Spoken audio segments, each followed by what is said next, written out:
शांत ज्ञानामध्ये त्या जगाचा बादच होऊन गेला. म्हणून आता साचा सरीशे हे नाम इदम पदाला विषय होणार जगत स्वप्नची तुकले स्वप्न तुल्य झालं. या ओळीचा काल आपण बऱ्याच प्रमाणामध्ये विचार केला. आता ज्ञानोबाराय पुढच्या ओळीमध्ये आणखीन एक संदर्भ सांगतात. तसं ज्ञानोबारायांचं पहिल्या ओळीमध्ये एक प्रतिज्ञा वाक्यच आहे आणि याचं स्पष्टीकरण ज्ञानोबाराय पुढे देतात. श्रवण इंद्रियाला भाग्य का प्राप्त झालं? पहिला अर्थ असा आहे, गीतेचा ठेवा बघितला, गीतारूपी ठेवा श्रवण करण्याचा योग प्राप्त झाला.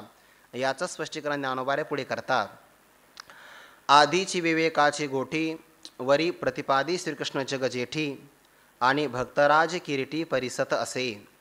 आधीची म्हणजे अगोदरच किंवा मुळातच या भगवद्गीतेचा विषय आहे विवेकाची गोठी. गोठी शब्दाचा अर्थ होतो गोष्ट, कथानक. पण इतर असणाऱ्या दंतकथा तशा ह्या कथा नाहीत. ही कथा अशी आहे आत्मस्वरूपाचं प्रगटीकरण विशद करणारी कथा.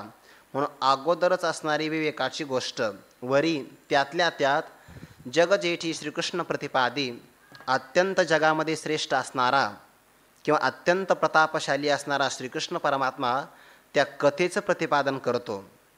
त्यानंतर आणि भक्तराज किरीटी परिसत असे, सगळ्या भक्तांच्यामध्ये राजा किंवा सर्व भक्तांच्यामध्ये शोभून दिसणारा किरीटी नाम अर्जुन परिसत असे. एखादा ग्रंथ श्रेष्ठ ठरतो की नाही त्याचं महात्म्य महती प्रतिपादन करण्याकरता 3 गोष्टी बघाव्या लागतात. त्या ग्रंथामध्ये विषय कोणता येतो आहे, त्या ग्रंथाचं प्रतिपादन कोणी केलं आहे आणि ग्रंथाचं श्रवण कोण करतो आहे. या ग्रंथाच्या भगवद्गीतेचं महात्म्य सांगत असताना पहिल्या अध्यायामध्ये पण हा विचार आलेलाच आहे.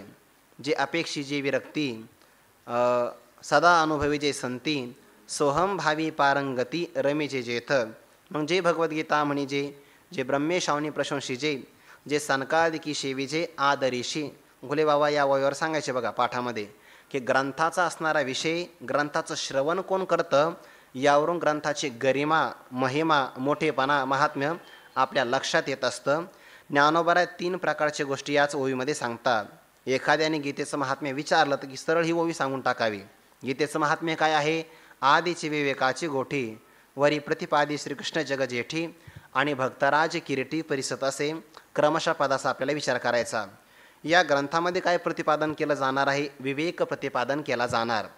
विवेकाची कथा सांगणार. कशाला म्हणतात विवेक? 2 पदार्थांचं मिश्रण व्हावं आणि त्यापैकी एका पदार्थाची सारता असावी, दुसऱ्याची असारता असावी. असार पदार्थाचा त्याग करणं आणि सार तत्वाचं ग्रहण करणं अशी बुद्धीची जी शक्ती असते पृथक करण्याची त्यालाच विचार किंवा विवेक असं म्हणतात. या विवेकाचं प्रतिपादन करत असताना ज्ञानोबारांनी दुसऱ्या अध्यायामध्ये 4 दृष्टांत आपल्या समोर दिले. ज्ञानोबाराय म्हणतात सिद्धांत असा सांगायचा आहे पुढे, विचारता निरसले ते प्रपंच सहजे सांडवले मग तत्वात तत्वता तत्व उरले ज्ञानी अंशी. एक पदार्थ दुसऱ्या पदार्थाहून वेगळा असावा, एक सार असावा, असार असावा. साराचं ग्रहण करायचं, असाराचा परित्याग करायचा. पहिलं उदाहरण दिलेलं आहे सलिली पै जैसे एक होनी मिनले असे मग निवडोनी राजहंसे वेगळे कीजे. सगळ्या उदाहरणाचा नाही विचार सांगायचा, विस्तार नाही करायचा एवढा. पहिलं उदाहरण दिलं आहे सलिली पै जैसे. सलील नाम पाणी, तिथं सप्तमी विभक्ती आहे बघा पाण्याची. पाण्यामध्ये सलिली पै जैसे, पाण्यामध्ये ज्याप्रमाणे दूध मिसळावं, कारण ते पक्षाला पाणी द्यायचं आहे ना, पक्षाला द्यायचं असल्यामुळे पाण्यात दूध टाकलेलं आहे. माणसाला द्यायचं असलं मग दुधात पाणी टाकावं लागतं. टाकावं असा अर्थ नाही पण टाकलं जातं. तेव्हा दुधात पाणी असतं आणि पक्षाला राजहंसाला द्यायचं म्हणून पाण्यात दूध टाकलेलं आहे. सलिली पय जैसे एक होनी मिनले असे परी निवडोनी राजहंसे वेगळे कीजे. त्या राजहंसाकडे शक्ती असते, त्या असं म्हणतात त्याने त्या मिश्रणामध्ये आपली चोच खुपसली की बरोबर तो दुधाचं सेवन करतो आणि आसार असणारं पाण्याचं सेवन नाही करत. हा एक मात्र विवेक नाही जाणता सरसगट सेवन करतो. बकाच्या गावी घेपे क्षीरणी रस कलवी. बगड्याच्या गावामध्ये जर हे मिश्रण गेलं तर खपतं तिथं, ते सगळेजण घेऊ शकतात. बकाच्या गावी घेपे क्षीरणी रस कलवी. पण राजहंसाच्या गावात गेल्यानंतर चांचूचेने सांडसे खांडी जे पय पाणी राजहंसे तुझं ज्ञान विज्ञान तैसे वाटून देऊ. असं भगवंत विचार सांगतात. थोडक्यामध्ये अनात्मा असणारा पदार्थ त्यात विचार करत असताना अनेक प्रकारचा ते विस्तारित काही सांगण्याची आवश्यकता नाही. विचार करणं म्हणजे विवेक करणं. आणि खरं तर असं आहे साधन चतुष्टय संपन्नता सांगत असताना पहिल्यांदाच विवेक सांगितला. विवेक हा वैराग्यादी इतर साधनांना मूळ कारण सांगितला. विवेक नसेल तर ते वैराग्यसुद्धा महत्त्वाचं ठरत नाही. परस्परांना आवश्यकता असते, विवेकाला वैराग्याची आणि वैराग्याला विवेकाची. जर विवेक नसेल तर वैराग्य आंधळ आहे आणि वैराग्य नसेल तर विवेक पांगळा आहे. नाथ महाराजांनी याचा गोड विचार सांगितलेला आहे. दोन्ही पण गोष्टी परस्पराला पूरकच असल्या पाहिजे. सत्संगतीने आत्मा अविनाशी असून तद्व्यतिरिक्त सगळं विनाशी आहे, चंचल आहे, अशा प्रकारचा विचार प्राप्त होणं त्यालाच विवेक असं म्हणतात. विवेकाची व्याख्या तिथं दिलेली आहे. म्हणजे एक पदार्थ तिथं आत्मानात्म विवेक सांगितलेला आहे. अनात्म पदार्थांचा परित्याग करायचा. आत्मा शब्द हा स्वरूपवाचक असतो, मी वाचक असतो. माझ्यापासून जे जे वेगळं असेल ते सगळं अनात्मा झालं. म्हणून इथं आत्मा तो आत्मा याच्या ठाई देखीचे देहीचा धर्म देही ऐसे देखणे ते पाही अनाहती, त्याला विवेक असं म्हणतात. दोन पदार्थांचं मिश्रण असावं. थोडक्यामध्ये विचार करत असताना एक तत्वविचार सांगितला, दुसरा आत्मविचार सांगितला आणि ब्रह्मविचार सांगितला. तत्वविचार सांगत असताना या जगाचं तत्व काय आहे त्याचा विचार करायचा. आत्मविचार करत असताना देहाला बाजूला ठेवायचं आणि आत्मा वेगळा करायचा. आणि ब्रह्मविचार करत असताना जगाला बाजूला ठेवायचं आणि ब्रह्माचा विचार करायचा. ते देहाला बाजूला ठेवणं काय आणि जगाला बाजूला ठेवणं काय एकच अर्थ आहे. परंतु जेव्हा आत्मविचाराची असणारी सीमा येते किंवा जेव्हा तो विचार आपल्या समोर येतो ना, तेव्हा देहाचा स्वीकार करावा लागतो. मग पंचकोशाचा परित्याग करा, 3 देहाचा बाध करा. पंचदशीमध्ये यालाच पंचकोश विवेक असं म्हणतात. म्हणून तो आहे आत्मविचार. आणि मग जेव्हा आपल्याला ब्रह्मविचार करायचा तेव्हा जगत नावाची कल्पना स्वीकारायची, कारण ब्रह्म व्यापक आहे. ब्रह्मावर भासणारं जगतसुद्धा व्यापकच घ्यावं लागतं की नाही. ते तही नामरूपा उपाधीचा काय ओथंबा घेवनी श्रुती व होईती जिभा, मग नामरूपाचा बडंबा करीती वाया का, बरोबर आहे ना, करीती. मग तिथंच सुद्धा परमात्म्याचं प्रतिपादन करायचं असं तर श्रुती उपाधीची कल्पना स्वीकार करते, जगत नावाची उपाधी स्वीकारते. जगापासून परब्रह्म वेगळं दाखवणं हा सुद्धा विवेकच आहे. किंवा आत्मस्वरूपापासून आपलं देहाला वेगळं दाखवणं किंवा देहापेक्षा आत्मा वेगळा आहे असं दाखवणं हा सुद्धा विचारच आहे. त्याला आत्मविचार असं म्हणतात. भगवंतांनी हाच विचार दुसऱ्या अध्यायामध्ये केलेला आहे बघा. नासतो विद्यते भावो ना भावो विद्यते सतः उभयो अपि दृष्टांतः स्त्वनयोस्तत्वदर्शिभिः. या दोन्ही पदार्थांचा अंत म्हणजे निर्णय तत्वाची दृष्टी ज्यांना प्राप्त झाली त्यांनी जाणलेला आहे. ते काय सांगतात, जो जो असत पदार्थ असतो असताचं लक्षण करत असताना ज्याला देश काल किंवा वस्तू यापैकी एक परिच्छेद लागतो तो पदार्थ असत असतो. म्हणजे अंतवान असणारा सगळे पदार्थ ते असत असतात आणि असत असणारा पदार्थ त्याची विद्यमानता कधी नसते. सत असणारं जे तत्व आहे त्याचा अभाव कधी होत नाही. असा दोन्ही सताचा आणि असताचा निर्णय नाम अंत त्याला म्हणतात. हा निर्णय तत्वज्ञानी पुरुषांनी जाणलेला आहे, यालाच विचार असं म्हणतात. हाच विवेक आहे. भगवंताच्या या गीतेमध्ये विवेकाचंच पृथक्करण आलेलं आहे. आधीची विवेकाची गोठी किंवा ज्ञानोबा या विवेकाचा विचार पुढे करतात. पहिला राजहंस सांगितला तो फक्त दुधाचं सेवन करतो आणि पाण्याचा परित्याग करतो. ज्ञानोबा तो राजहंस घेत नाही. अनात्मवर्ग नीर सांडोणी असा अर्थ करावा लागतो. अनात्मवर्ग नीर सांडोणी आत्मरसाचे क्षीरचरताती जे सविचार राजहंस असा अन्वय करून अर्थ लागतो. पण जर ओवीचा उच्चार करायचा असेल तर मग अनात्मवर्ग नीर सांडोणी आत्मरसाचे क्षीर चरताती जे सविचार राजहंस. अनात्मवर्ग हेच एक पाणी आहे. अनात्मवर्गाचा समूह त्या पाण्याचा परित्याग करून जसा राजहंस पाण्याचं सेवन करत नाही, मग आत्मरसाचे आत्मा म्हणजे रसस्वरूप असणारा आत्मा हेच काही दूध आहे. पाहे पा दूध पवित्र आणि गोड. जसं दूध पवित्र असावं गोड असावं तसं आत्मासुद्धा पवित्रच आहे ना. नहि ज्ञानेन सदृशम पवित्रमिह विद्यते. पवित्र आहे म्हणजे असंग स्वरूपाचा आणि रसोवैसहा म्हणजे गोडच आहे. म्हणून अनात्मवर्ग नीर सांडोणी आत्मरसाचे क्षीर रसरूप असणारा आत्मा हेच एक दूध आहे. त्या दुधाचं सेवन करणारे सविचार राजहंस आणि त्यांना जो विवेक प्राप्त झाला, अनात्म पदार्थांचा परित्याग करणं, आत्म्याचंच ग्रहण करणं, ज्ञानोबा याला तप असं म्हणतात बरं का. 16व्या अध्यायामध्ये तपाची व्याख्या करत असताना तपाचे विचार 2 सांगितले. 2 विचार स्वरूपाची या प्रसारा लागे प्राणेंद्रिय शरीरा आटणी करणे जे विरात्तेचे तप अथवा अनारिसे. तपाचे रूप जरी असे तरी जान जेवे दुधी हंसे सुदले चाचू तैसे देह जीवाची ये मिळणी जो उदय जत सुये पाणी तो विवेक अंत करणे जागवी जो त्याला तप असं म्हणतात ज्ञानोबा. तपाचा हा निर्वच धनुर्धारा. जो विवेक निर्माण झाल्याबरोबर देह आणि जीव यांचं जे मिलन झालेलं आहे या मिलनावर तो पाणी सोडतो. देह जीवाची मिळणी जो उदय जतसुये पाणी सोडतो म्हणजे काय करतो, वेगळीकरण करतो. आणि असा विवेक अंतकरणात जागृत करणं त्यालाच काय म्हणतात, तप असं म्हणतात ज्ञानोबा 16व्या अध्यायामध्ये. थोडक्यामध्ये विचार करणं हे सगळ्यात मोठं तप आहे. यस्य ज्ञानमयं तपः. काही सांगायचं? कोणी एक असो वटा विचाराचा आगिठा, आत्मानात्मकिटा पुटे देवणी 36 भेद तोडून निर्विवाद निवडिती शुद्ध आपणपी. ज्ञानोबा सोन्याची प्रक्रिया सांगतात. ज्याप्रमाणे ते सोन्याचं परीक्षण करत असताना अग्निमुखे किडाळ तोडून या चोखाळ निवडिती केवळ बुद्धिमंत. त्या सोन्यामध्ये जर काही हिनकस धातू असेल तर शुद्ध सोन्याची कसोटी करण्याकरता 4 परीक्षण करावे लागतात. आता तो श्लोकच मला पुन्हा आठवला. यथा कनकम चतुर्भिः परीक्षते निघर्षण छेदन तापताडनहि तथा चतुर्भिः पुरुषम परीक्षते श्रुतेन शीलेन गुणेन कर्मणा. आठवला आता श्लोक, त्यात सांगावंच लागतो आठवला म्हटल्यानंतर. ज्याप्रमाणे चतुर्भिः 4 प्रक्रियांच्या द्वारे सोन्याचं शुद्धीकरण करावं लागतं. यथा चतुर्भिः कनकम परीक्षते सोन्याचं शुद्धीकरण करावं लागतं. निघर्षण घासावं लागतं. छेदन त्याच्यावर काहीतरी छेद द्यावा लागतो. आम्ल परीक्षण असेल कदाचित. ताप अग्नीत टाकावं लागतं. ताडण त्याला ठोकावं लागतं सोन्याला. या 4 कसोटींच्या द्वारे कसोटी जर नाही झाली तर शेवटची अग्नीची कसोटी घ्यावी लागते. अग्नीमध्ये सोनं शुद्ध होतं. अग्निमुखे किडाळ तोडून या चोखाळ निवडिती केवळ बुद्धिमंत. अग्नीच्या मुखाने हिनकस असणारा भाग परित्याग केलाच जातो आणि शुद्ध सोन्याचं ग्रहण करावं लागतं. हा झालं उदाहरण. पण कशाकरता सांगायचं उदाहरण? ज्ञानोबा म्हणतात 36 वाणी भेद, 36 तत्वाचं असणारं हे शरीर, 36 वाणी भेद तोडून या निर्विवाद निवडिती शुद्ध आपणपे. पण ते स्वीकार कशाचा करतात? कोणी एक असो वटा. हा विचार करणारा दुर्मिळ असतो की नाही, म्हणून कोणीतरी एक, कोणी एक असो वटा विचाराचा आगिठा. ते विचाराचा अग्नी. जसं तिथं तप सांगितलं ना 16व्या अध्यायामध्ये, तसं इथं विचाराला अग्नी म्हटलं. दोन्हीचा अर्थ एकच होतो, कारण अग्निसुद्धा तापच निर्माण करतो ना, मग शुद्धच करतो. कोणी एक असो वटा विचाराचा आगिठा आत्मा अनात्म किटा पुटे देवणे. आत्मा आणि अनात्मा यांचं मिश्रण झालेलं आहे. देह आणि जीवाचं मिश्रण. याच्यावर पुटे द्यायचं. वारंवार काय करायचं? परीक्षण करायचं.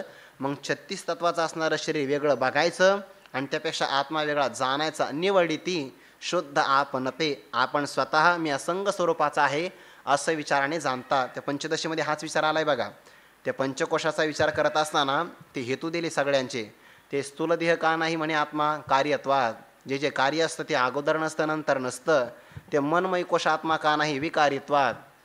प्राणमय कोश का नाही? चैतन्यवर्जनात. जड असल्यामुळे. विज्ञानमय कोश का नाही? कारण त्याला विलय आदी अवस्था प्राप्त होतात म्हणून. मग आनंदमय कोश आत्मा असेल? नाही, कदाचित कत्वात. कधी असतो आणि कधी नसतो. मग पंचकोशाचं तुम्ही प्रतिपादन केलं. 3 देहांचं स्पष्टीकरण सांगितलं. यापैकी एकही आत्मा नाही ना. मग याच्याहून भिन्न कोणी जर अनुभवालाच येत नसेल तर मग नाहीच म्हणा ना. ते म्हणतात बरोबर आहे तुझं म्हणणं, अनुभवाला कोणीच येत नाही, कारण अनुभव त्याचं स्वरूप आहे. तो अनुभवाचा विषय होऊ शकत नाही. परंतु एनेदम जानते सर्वम तत्केनानेन जानताम. का ज्याच्यामुळे हे सगळे कोश अनुभवाला आले.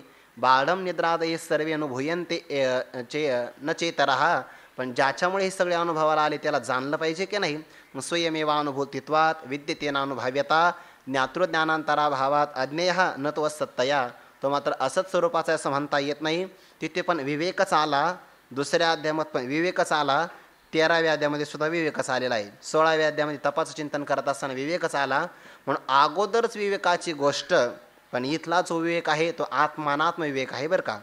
आत्मानात्म व्यवस्था म्हणतात ज्ञानोबा त्याला.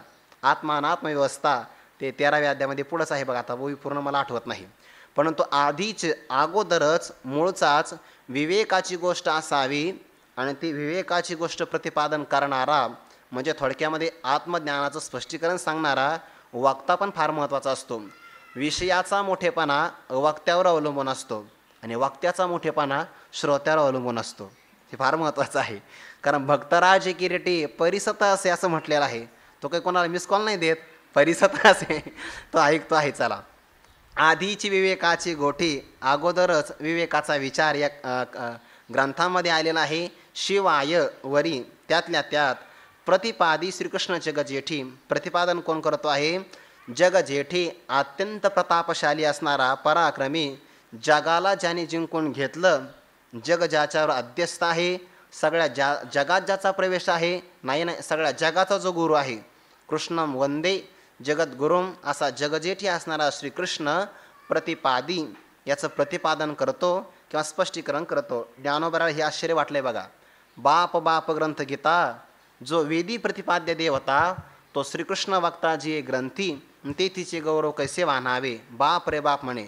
वेदामध्ये ज्याचं प्रतिपादन केलं, वेद प्रतिपाद्या, ज्याचं वेदामध्ये प्रतिपादन केलं असा परमात्मा ज्या भगवद्गीता नावाच्या ग्रंथामध्ये वक्ता झालेला आहे, आश्चर्यच आहे की नाही. म्हणजे प्रतिपादन करत असताना किंवा एखाद्याकडून ज्ञानश्रवण करत असताना काय काय असावं लागतं, विचारसागरामध्ये हा सगळा विचार आहे. तद्विज्ञानार्थम स गुरुम एव अभिगच्छेत. हा आपल्याला ज्ञान जाणायचं असेल तर गुरूंची शरणागती केली पाहिजे. मग गुरु कसे असले पाहिजे ते गुरूंचं वर्णन करत असताना भागवतामध्ये हा विचार आला. तस्मात गुरुम प्रपद्येत जिज्ञासु श्रेय उत्तमम शाब्दे परेच निष्णातम ब्रह्मण्युपसमाश्रयम, असं चिंतन सांगितलं आहे. कोणाचा आश्रय करावा, शाब्दे परेचे निष्णातम, ते शब्द ज्ञानामध्ये पण श्रोत्रियता असली पाहिजे. परे निष्णातम ब्रह्मनिष्ठ असले पाहिजे. आणि पुन्हा त्यांनी अनेक प्रकारच्या गुणांचा आश्रय केला पाहिजे. किंवा 3च गुणांचा आपण विचार सांगतो की नाही, श्रोत्रियता, ब्रह्मनिष्ठता आणि कृपाळू संपन्न असले पाहिजे.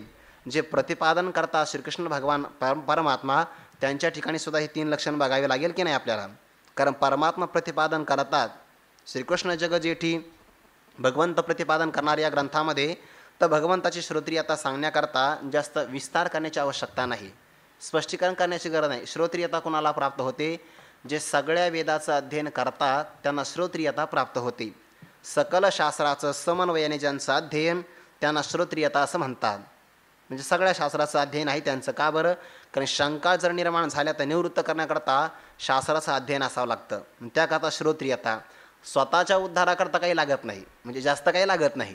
पण शिष्याच्या शंकेचं निरसन करण्याकरता मग जास्त अध्ययन करावं लागतं.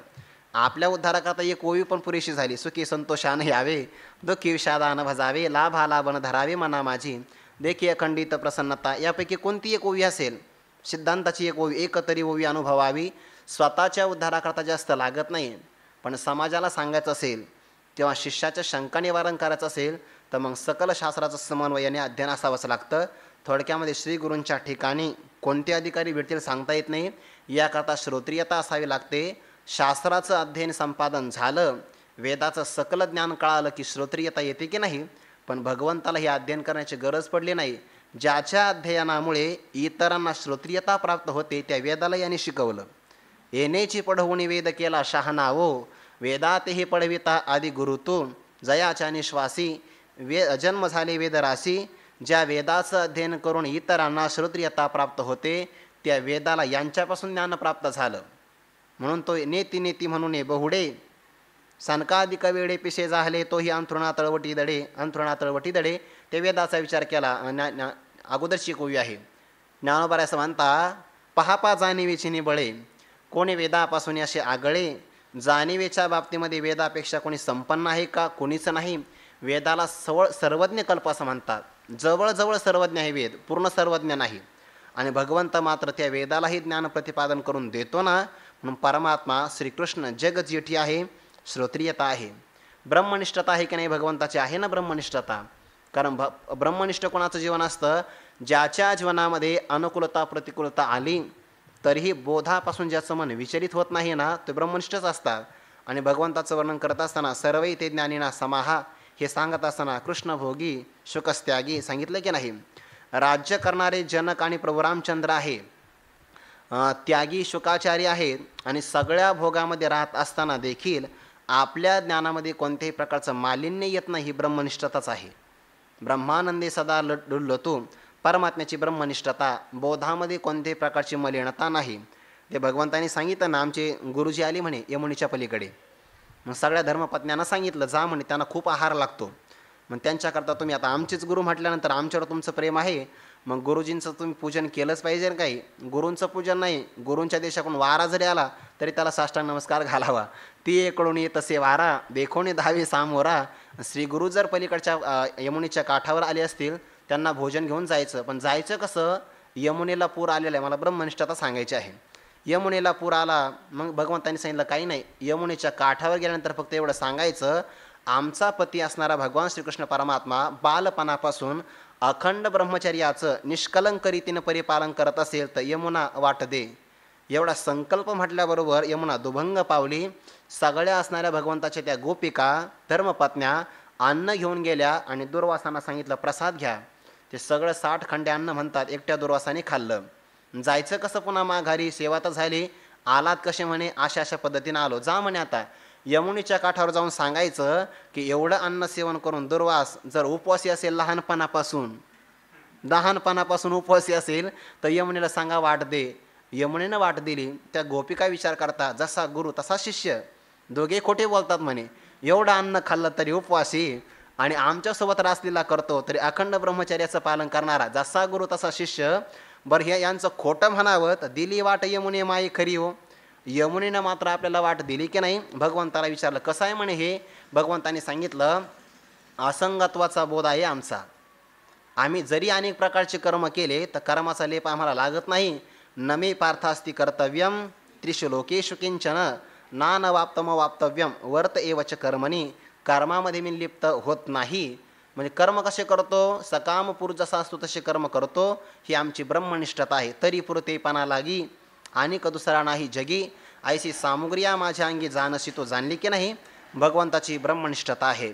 म्हणजे आपल्याला ज्ञान असावं आणि त्या ज्ञानामध्ये कोणती मलिनता येऊ नये, ज्ञानामध्ये निमग्न असावं, ही भगवंताची ब्रह्मनिष्ठता. वरी प्रतिपादी श्रीकृष्ण जग जेठी. श्रोत्रियता सांगितली, ब्रह्मनिष्ठता सांगितली. भगवंताची कृपा आहे की नाही हो. आहे ना कृपा.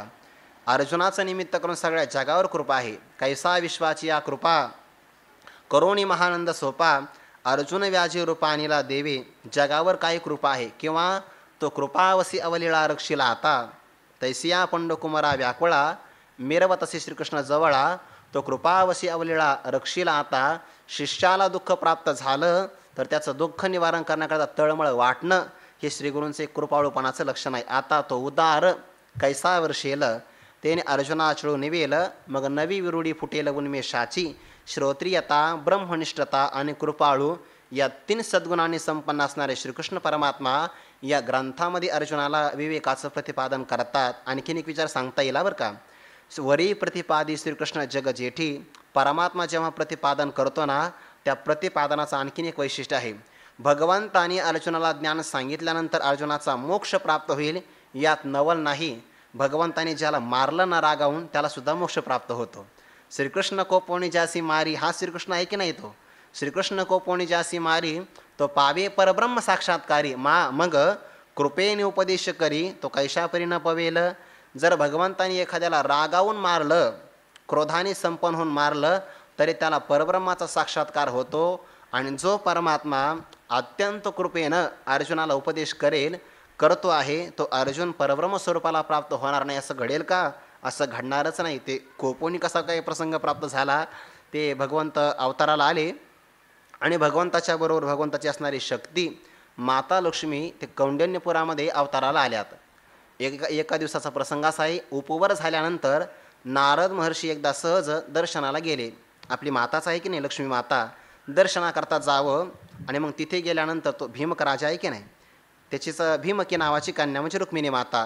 भीमक राजा त्याच्या दरबारामध्ये रुक्मिणी माता विराजमान असताना नारद महर्षींनी भगवंताच्या गुणानुवाद केला. गुणानुवाद श्रवण झालं. नारद भक्तिसूत्रामध्ये असं एक चिंतन आहे बघा.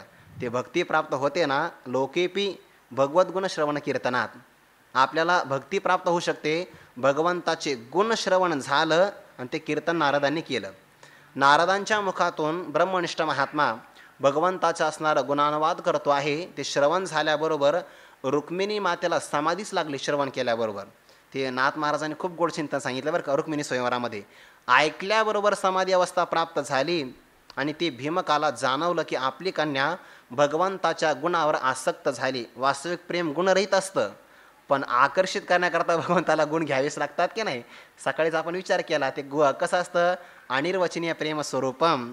आता ते मला गुणरहितम कामनारहितम प्रतिक्षणम वर्धमानम अविच्छिन्नम सूक्ष्मतरम अनुभवरूपम.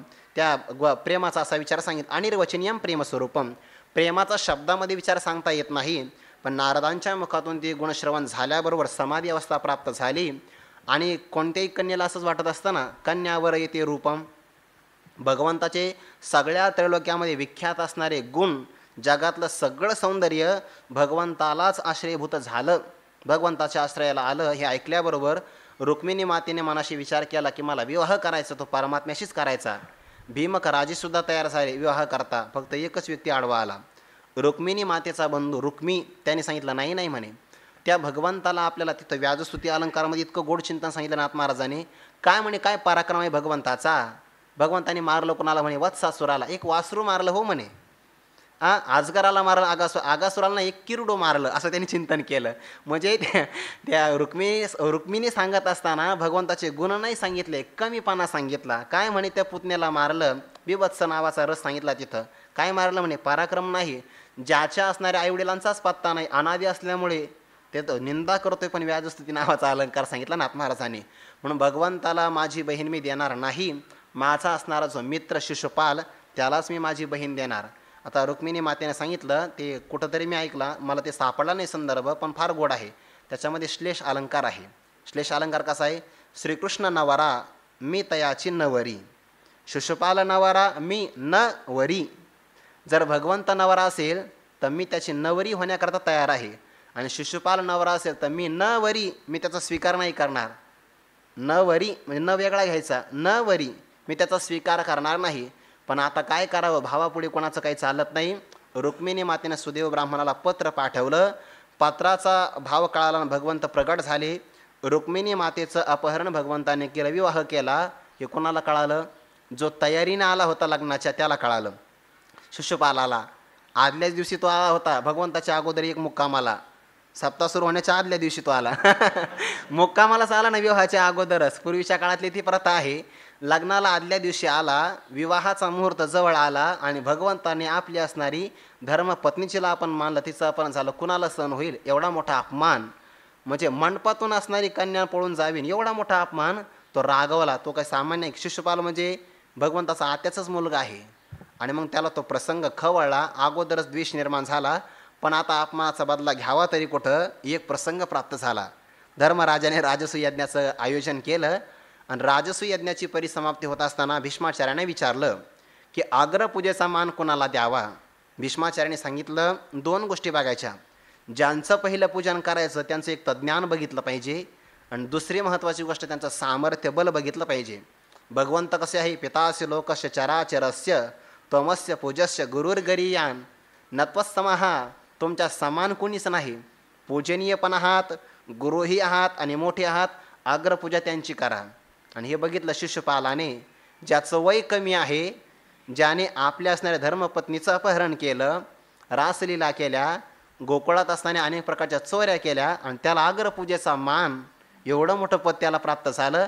त्या शिशुपालाला राहवलं नाही. त्यांनी सांगितलं, आगा राजसूयागाच्या सभासदी देखता त्रिभुवनांची मांदी. ज्ञानोबांचा गोड शब्द आहे. राजसूयागाच्या सभासदी, त्या प्रसंगाला जगातले सगळे माणसं मिळाले होते. मिळता त्रिभुवनाची मांदी असा नाही अर्थ. देखता सगळे पाहत होते. म्हणजे भगवंताची जेव्हा तो निंदा करत होता ना, बाकीचे सगळे माणसं काही जेवण्याकरता दंग झाले नव्हते. देखता सगळे पाहत होते. देखता त्रिभुवनांची मांदी कैसा शतदा दुर्वाक्य शब्दिनी स्थिरलासी. भगवंताचं शेकडो, शतदा म्हणजे 100, दुर्वाक्य शब्दिनी स्थिरलाजी, अत्यंत कटू शब्दाने, अवाच्य वादांश बहुन, अशा प्रकारच्या शब्दाने त्याने निंदा केली. भगवंताने मात्र त्यालाही मुक्त केलं. ऐसी अपराधी या शिशुपाळा आपण पे ठाऊ दिला गोपाळा. असा शिशुपाल आपली निंदा करतो. भगवंताने सांगितलं, शिशुपाला 100 अपराध आता पूर्ण झाली. मी तुझ्या आईला दिलेलं वरदान, त्याच्यातून मी आता मुक्त झालो. आता यापुढे जर एखादा शब्द उच्चारला, शब्द तो शेवटचा शब्द असेल, त्यांनी सांगितलं, कुणाला सांगतोय तो शेवटचा शब्द, तुलाच मी मारतो म्हणे. मग भगवंत प्रगट झाले. सुदर्शनाचं प्रागट्यकरण झाल्याबरोबर श्रीकृष्ण कोपोनी ज्यासी मारी, तो पावे परब्रह्म साक्षात्कारी. मा कृपेने उपदेश करी तो कैशापरी न पवेल. ज्याचा क्रोधसुद्धा परमात्मा दर्शन करून देतो, त्याचा असणारा उपदेश अर्जुनाला कृपेनं प्राप्त झाला.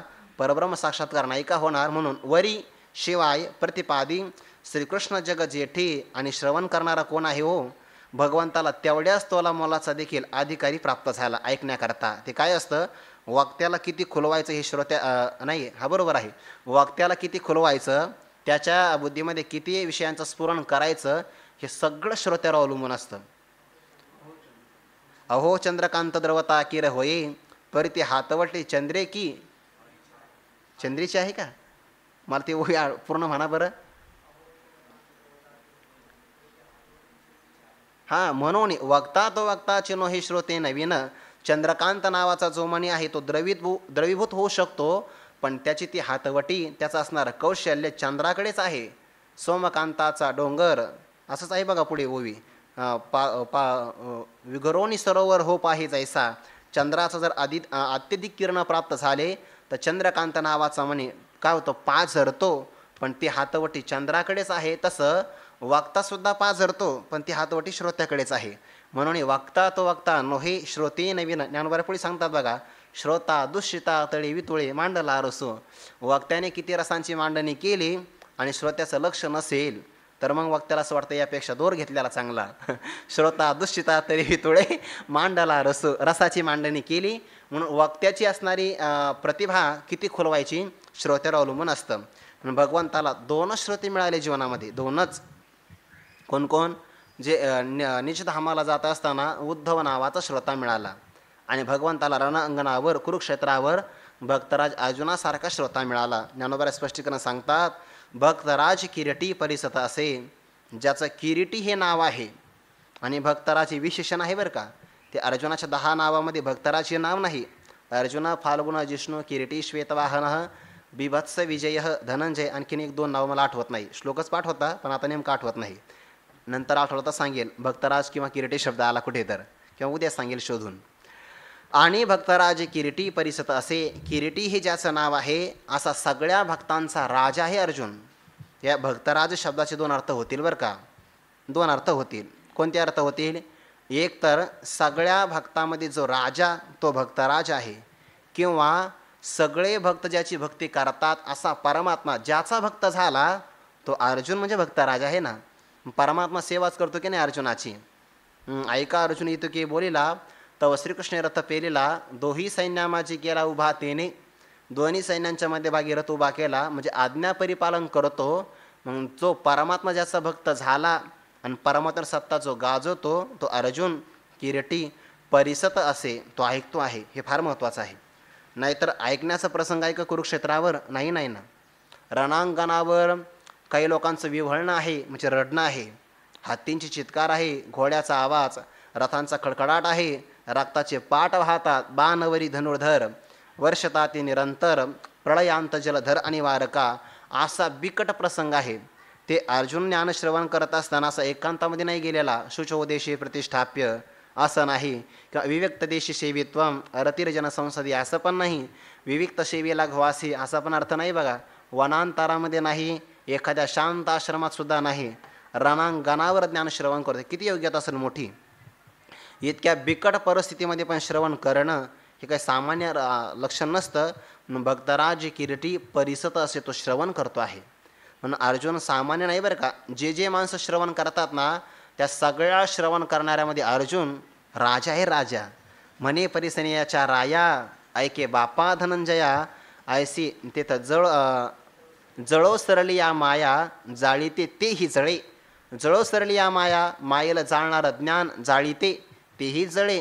तेही स्वपरविरोधी रूपाने काय झालं, निवृत्त झालं. ऐसेने सकळ हे ज्ञानी समर्पे, मग ज्ञान ते ज्ञेय हरपे, पाठी ज्ञेयाची स्वरूपे निखळ उरे, असं ज्ञानोबा सांगतात. म्हणून तो भक्तराज किरीटी परिसत असे. किंवा भगवंतानेच अर्जुनाला राजा असं म्हटलं इथं असा अर्थ नाही. आणखीन एक संदर्भ असा आहे, भगवंत म्हणतात अर्जुना तुझं एक लग्न झालेलं आहे अगोदर, आणि तुझं लग्न झाल्यानंतर सुद्धा मी माझी एक कन्या तुला देऊन टाकली, सवती मत्सर निर्माण केला. मग म्हणे का प्रज्ञाकांता, म्हणजे अगोदरच अर्जुन कोण आहे? प्रज्ञानाम बुद्धीची विशिष्ट शक्ती तिचा पती आहे. प्रज्ञाकांता उज्ज्वली आजी वक्तृत्वता, वक्तृत्व नावाची माझी एक कन्या. अगोदर तुझा विवाह झाला की नाही प्रज्ञेशी, प्रज्ञाकांता, आणि माझी वक्तृत्व नावाची कन्या ते सुद्धा मी तुला समर्पण केलं. का? कारण दोन्ही असणाऱ्या पतींचा सांभाळ तू करू शकतो. पहिल्या अध्यायामध्ये मात्र हे नाही घडलं.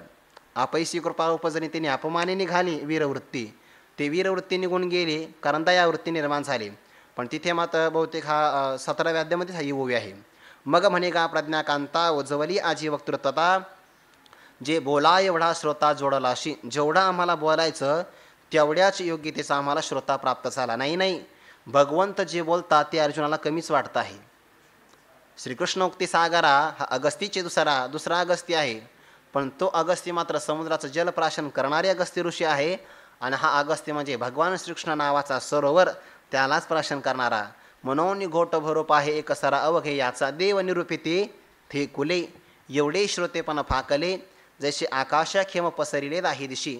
जसं आकाशाने दश दिशेला आलिंगन द्यावं, तसं अर्जुनाचं असणारं श्रोतेपण विस्ताराला प्राप्त झालं. आता भगवंत जे सांगतात ते सगळं सामावतं. म्हणून भगवंताच्या बोलण्या एवढा श्रोता प्राप्त झाला. भक्तराज किरीटी परिसत असे 3 अर्थ सांगितले. या ग्रंथामध्ये विवेकाचं प्रतिपादन करणारा श्रीकृष्ण भगवान परमात्मा आणि श्रवण करणारा तितकाच योग्यतेचा भक्तराज किरीटी परिसत असे. आता चांगला आहे का, या 3 लक्षणांनी संपन्न असणारा ग्रंथ आमच्या श्रवणेंद्रियाला ऐकण्याकरता प्राप्त झाला. म्हणून आजी श्रवणेंद्रिया पाहले, जे येणे गीता निधान देखिले. गीता नावाचा ठेवा कसाही ठेवा, तो त्या ठेव्यामध्ये विवेकाची गोष्ट प्रतिपादन करणारा श्रीकृष्ण परमात्मा आणि श्रवण करणारा भक्तराज अर्जुन. म्हणून या दुसऱ्या ओवीचा पहिल्या ओवीशी सुद्धा संदर्भ लागू शकतो, अर्थ लागू शकतो. म्हणून एवढ्या 3 प्रकारचा योग दुर्मिळ प्राप्त झाला.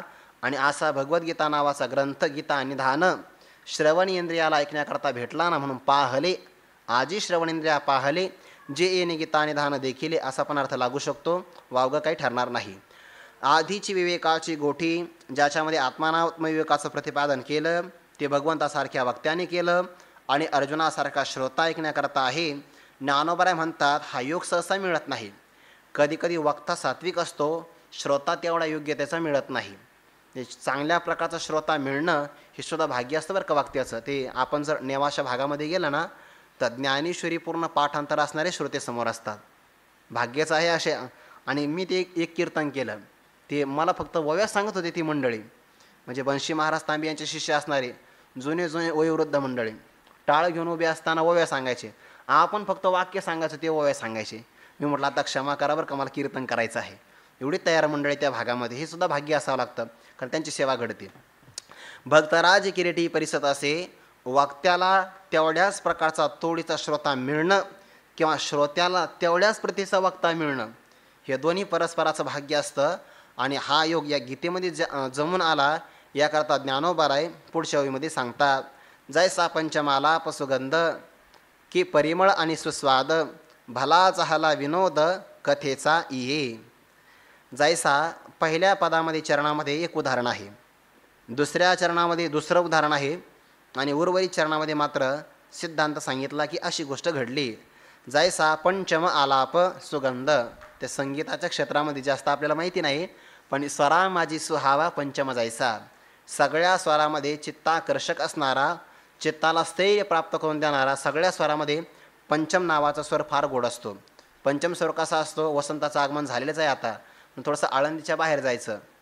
आळंदीच्या बाहेर का म्हटलं, कारण झाडं जास्त आहेत ना. मग कोकिळ नावाचा पक्षी बरोबर कलरव करतो, कोकिळा कलरव वाचने मिशे. त्या कोकिळेचं असणारं कूजन त्याला कलरव असं म्हणतात. ते पंचम स्वरामध्ये असतं. एरवी ते ऐकायला भेटत नाही, फक्त वसंतागमे प्राप्ते, वसंत ऋतूचं आगमन झालं की तेव्हाच तो ऐकायला भेटतो. तर त्या कोकिळाचा असणारा स्वर तो पंचम असतो, तो अत्यंत ऐकण्याकरता कर्णमधुर. मग पंचम आलाप असावा, ते संगीतामध्ये खरं ताकद असते बरं का. मी ते कोणत्या ग्रंथामध्ये वाचलं, बहुतेक साधक संजीवनीमध्ये वाचलं आहे असं वाटतंय. ते मालकंस नावाचा राग आहे आणि तो राग जर चांगला आळवला, ते प्रासादिकता असावी लागते, साधना असावी लागते आणि भावप्रधानता किंवा भगवंताकरता ते गायन असावं लागतं. या सगळ्या गोष्टींचा मिलाप झाला की तो मालकंस नावाचा राग जर आळवला ना, तर पाषाणा पाजर फुटते रे. त्या पाषाणाला सुद्धा पाजर फुटतात, असा प्रसंग झालेलाच आहे. ते भगवंत स्यमंतक नावाचा मनी शोधण्याकरता गेले की नाही. मग ते शमंतक नावाचा मनी शोधण्याकरता गेले. ते भगवंत असाय, जिथं जिथे गेले रिकाम्या हाताने आलेच नाही. रिक्त असतं न आगच्छेत, रिकाम्या हाताने, ते गच्छेत शब्द आहे पण मी आगच्छेत लावला. भगवंत रिकाम्या हाताने आलेच नाही. स्यमंतक नावाचा मनी शोधण्याकरता गेले, रत्नच घेऊन आले. कन्या रत्न जामवंतापासून निर्माण झालेली जामवंती नावाची कन्या रत्न घेऊन आले भगवंत. तर भगवंताचा विवाह झाला. आता जामवंत म्हणजे अस्वल. विवाह करता सगळे वानरं जमा झाले, अस्वल जमा झाले, तेवढ्यात नारदांचं आगमन झालं. भगवंतांनी सांगितलं आमच्या जीवनात आनंदाचा क्षण आहे, शुभमंगल आहे, गायन करा ना. नारदाने विचार केला काय गायन करा म्हणे, का सभा आहे का भैर यांच्या असतानी कवण घेतात, वानरांच्या समोर काय गायन करायचं. प्रसंग कोणता आहे लग्नाचा, लग्नात कुठं भजन असतं का, आता घडतं कधी कधी, मग जाऊ द्या. लग्नामध्ये कसं भजन करायचं. मग भगवंतांनी सांगितलं एक काम करा, तुमचा विना फक्त आमच्याकडे द्या. दिला विना. भगवंत नारदांनी सांगितलं ते वानरांना थोडंसं सांगा बरं का, सावधपणाने वाजायचं नाही तर तारा तुटतील. विना दिला आपला. वानरांनी असं गायन केलं, ज्या शिलेवर ते बसले त्या शिलेचं पाणी झालं, म्हणजे पाषाणाचं पाणी झालं. विना त्याच्यामध्ये जाऊन बसला. भगवंतांनी सांगितलं थांबा आता, गायन थांबवा.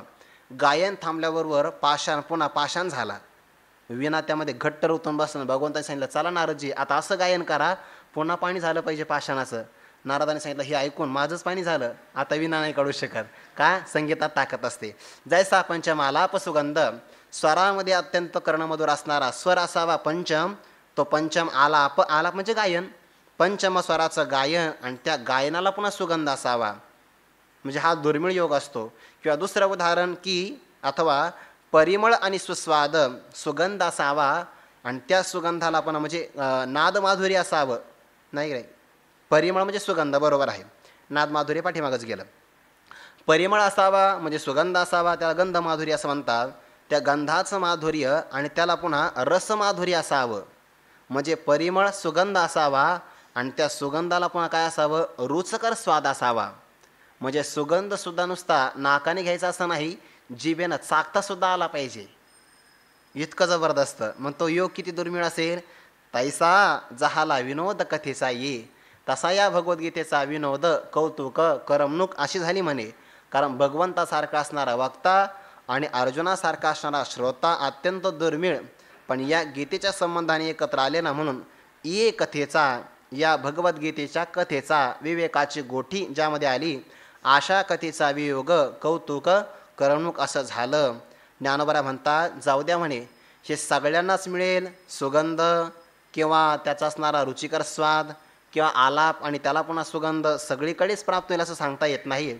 पण एक गोष्ट मात्र अशी आहे की याकरता रसिक व्यक्ती असावा लागतो. पुढची गोष्ट मात्र मिळू शकते, त्याला ज्ञानोबा म्हणतात एखाद्याला गंगा प्राप्त होऊ शकते, पण ही गंगा मात्र काही आगळी वेगळीच आहे. कैसी आगळी कदैवाची, जे गंगा जोडली अमृताची, हो का जे तपे श्रोतयांची फळा आली, असा एक अर्थ आहे. किंवा हो का जपतपे श्रोतयांची फळा आली, दोन्ही पण पाठ घेता येतील. फक्त जे असा पाठ घेतला तर जे नाम कारण की श्रोतयांची तपा फळा आली, सगळ्या श्रोत्यांची असणारी कायिक वाचिक मानसिक तप फलद्रूप झाली असा अर्थ घ्यावा लागेल. किंवा हो का जपतपे श्रोतयांची फळा आली, श्रोत्यांनी आपल्या जीवनामध्ये केलं जपतप अनुष्ठान, त्या सगळ्या अनुष्ठानाला फल प्राप्त झालं. का बरं, अमृताचीच गंगा त्यांना प्राप्त झाली. कैसी कशा प्रकारे, दैवाची आगळीक. आगळीक म्हणजे काय, अपूर्वता. ज्या गोष्टीमध्ये कारणाचा संबंध नसतो आणि कार्य काहीतरी प्राप्त होतं, तेव्हा जी संगती लावतात त्याला दैव असं म्हणतात. दैव जर अनुकूल असेल, ज्ञानोबा म्हणतात ना, भाग्य जे सानुकूळ जालिया उद्यम केले सदा सफळ, या 18व्या अध्यामध्ये की ओवी बघा की जर दैव अनुकूल झालं तर काय सापडत नाही.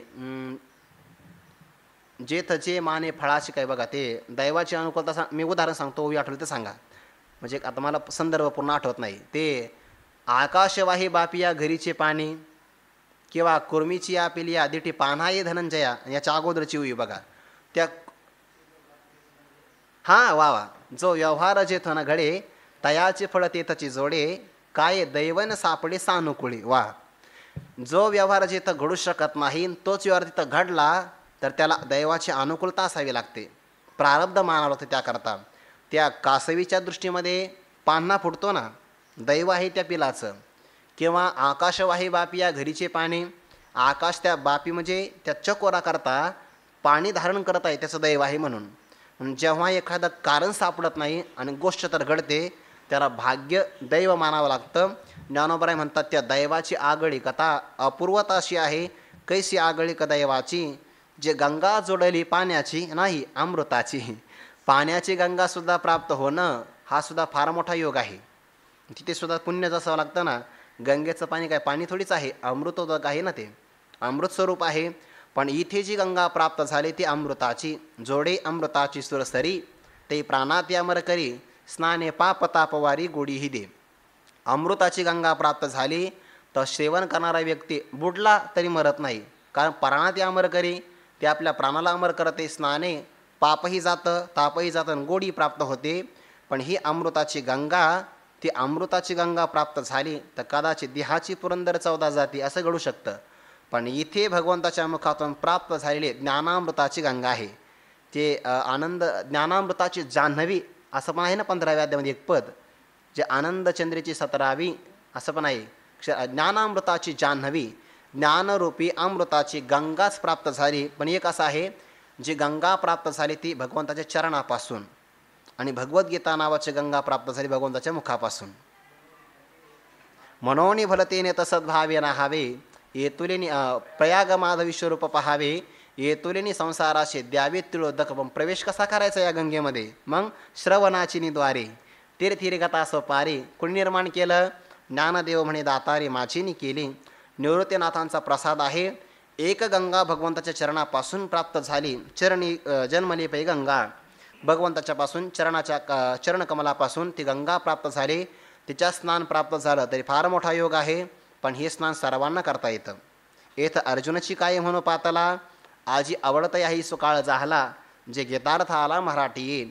जे गंगा जोडली अमृताची, अमृताची गंगा प्राप्त व्हावी ही दैवाची अनुकूलता. ज्ञानोबराय म्हणतात हे सगळं झालं कशामुळे? हो का, जपतपे श्रोते यांची फळा आली. सगळे असणारे गीतेचं श्रवण करणारे श्रोते.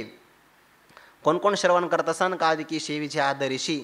सनकादिकांच्या पासून तर नेवाशा गावामध्ये बसलेली जी जी ज्ञानोबरांच्या समोर मंडळी असते ते सगळे श्रोते, त्या सगळ्या श्रोत्यांची जपतपे, त्यांनी केले जपाचं अनुष्ठान, कायिक वाचिक मानसिक तपाचं अनुष्ठान, त्या सगळ्या अनुष्ठानाला फल प्राप्त झालं. म्हणून गीतेचं श्रवण करण्याचा योग प्राप्त झाला. फलबलकल्पी आहे. जर गीतेचं श्रवण करण्याचा योग प्राप्त झाला तर समजून घ्यावं अनंत जन्मात तप केलं, किंवा अनंत जन्मात तप केलं तरच गीता श्रवण करण्याकरता मिळते. दोन्हीपैकी कोणताही अर्थ घ्या. ज्या ती श्रवण करण्याचं आपल्याला भाग्य प्राप्त झालं, जपतपानुष्ठान मानावंच लागतं आपलं. फक्त जपतपानुष्ठान व्यर्थ का असे ह्या करणे हे मात्र आहे, मानावं लागतं फलबलकल्पी. हो का, जपतप श्रोतयांची फळा आली. मग काय करावं? आता इंद्रिय जाता आघवे, ती श्रवणाचे घर रे घावे, मग संवाद सुख भोगावे गीता केहे. ज्ञानोबराय म्हणतात जर असा अपूर्व योग दैवाच्या संबंधाने प्राप्त झाला असेल तर मग श्रोत्यांनी काय करावं?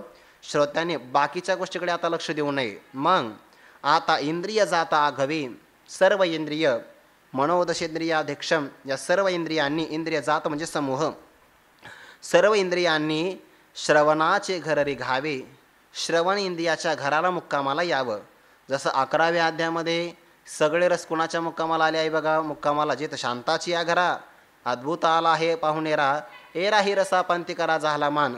शांताच्या घरामध्ये, शांत रसाच्या घरामध्ये अद्भुत नावाचा रस पाहुणचार घेण्याकरता आला, आणि त्याच्याबरोबर बाकीच्यांना मग थोडा थोडा मान मिळाला ना. वराडी आहे लुगडी लेणी, मग ते नाही वधूवरांची मिळणी, जैसी वराडी आहे लुगडी लेणी, तसे देशी याच्या सुखासनी मिरवले रस. जसा मान मिळाला शांताच्या शांत रसाच्या घरात इतर रसांनी यावं, तसं आता बाकी सर्व इंद्रियांनी श्रवणाच्या घरात यावं. याचा अर्थ असा होतो बाकीच्या इंद्रियांनी आपल्या विषयांचा परित्याग करावा. तेच आहे श्रवणाच्या घरामध्ये येणं. श्रवणाच्या घरामध्ये येणं म्हणजे काय? सर्वांगाचे कान करणं. ते अर्जुनाचा असाच भाव आहे बघा. सपाई अवधान आतलापा, किंवा अवधान अर्जुना कार्यमूर्त झाले. भगवंताने जे निरूपण केलं ना, ते निरूपण केल्याबरोबर अर्जुनाला इथंच कान आहे असं नाही. सपाई अवधान, पायापासून तव तया झाले आन, सर्वांगी निघाले कान, सपाई अवधान आतलापा, सर्वांगालाच कान फुटले. ते कुठं भागवतामध्ये का कुठं तरी एक कथा आहे बघा भक्तांची, की मला हजारो कान फुटावे, कारण एका कानाने भगवंताची कीर्ती श्रवण करून पोट भरत नाही. शृणतो नास्ति मित्र भूय कथहि तृप्तिर्ही शृणतो नास्ति मे मृतम, असंही 10व्या अध्यायामध्ये. म्हणून हे श्रवण करत असताना सर्वांगाला कान निघाले. त्या सर्व इंद्रियांनी आपले व्यापार टाकून आता इंद्रिय जाता आघवे, तीही श्रवणाचे घर रे घावे, श्रवणाच्या घरामध्ये प्रवेश करावा. मग हे फार महत्त्वाचं आहे. जर सर्व इंद्रियांचा श्रवण इंद्रियांच्या घरात प्रवेश झाला तरच, तर आणि तरच मग गीताख्य नावाचं संवाद सुख भोगता येईल. जर इंद्रिय एकाग्र झाली नाही तर मग फक्त श्रवण घडेल, पण संवादाचं जे काही सुख आहे ते अनुभवाला येणार नाही. भगवंताचा हा संवाद आहे ना, संवाद श्रीकृष्ण अर्जुन संवाद आहे. आणि संवादामध्ये आकसपणा नसतो, संवादामध्ये मोठेपणा लहानपणा नसतो, संवादामध्ये फक्त तत्वजिज्ञासा असते. म्हणून संवाद सुख भगवंताचं आणि अर्जुनाचं संवादाचं सुख, त्यामध्ये पुन्हा प्रेम असेल तर मग तयाही वरी विपाये, प्रेमळ संवाद या होय ती एक गोडीशी आहे कांटाळे. मग ती असणारी तुलना मोजताच येत नाही. संवादाचे निमिषे अव्यवहार वस्तू असे ते की तेची भोगी जे का जैसे दर्पणी रूप. संवादाचं निमित्त आहे आणि आपलंच असणारं आत्मसुख भोगता येतं, पण त्याकरता दोन असावे लागतात ना. देव आणि भक्तच आहे, आधीचा माया काही नरनारायणासीने नाही, हे दोघाचा संवाद. म्हणून गीताख्य नावाचं श्रीमद्भगवद्गीता नावाचं हे संवाद सुख भोगावं असं सांगितल्यानंतर निवृत्तीनाथ बसलेले होते.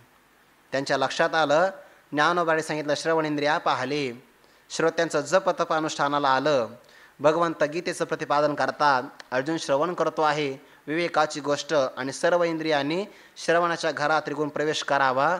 आम्हाला पाठीमागच्या अध्यायामध्ये काय सांगितलं, संवाद श्रीहरी पार्थाचा भोगावा बापा, आता आपण रपितो अनंत आद्य की मातर सांगेल, ते तर पंडुसुत प्रश्न करील. पण त्या विषयांचं यांनी काहीच प्रारंभ केला नाही. दुसऱ्याच अवांतर विषयाचं ज्ञानोबा स्पष्टीकरण करतात.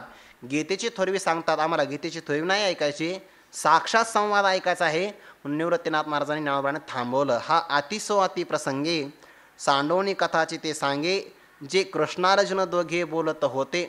श्रीकृष्ण परमात्माने अर्जुन जे बोलत होते ना ते आम्हाला सांग. हा अतिसो राहू दे, आता अतिप्रसंग म्हणजे विषयाचा असणारा विस्तार, हा अतिप्रसंग अतिसो.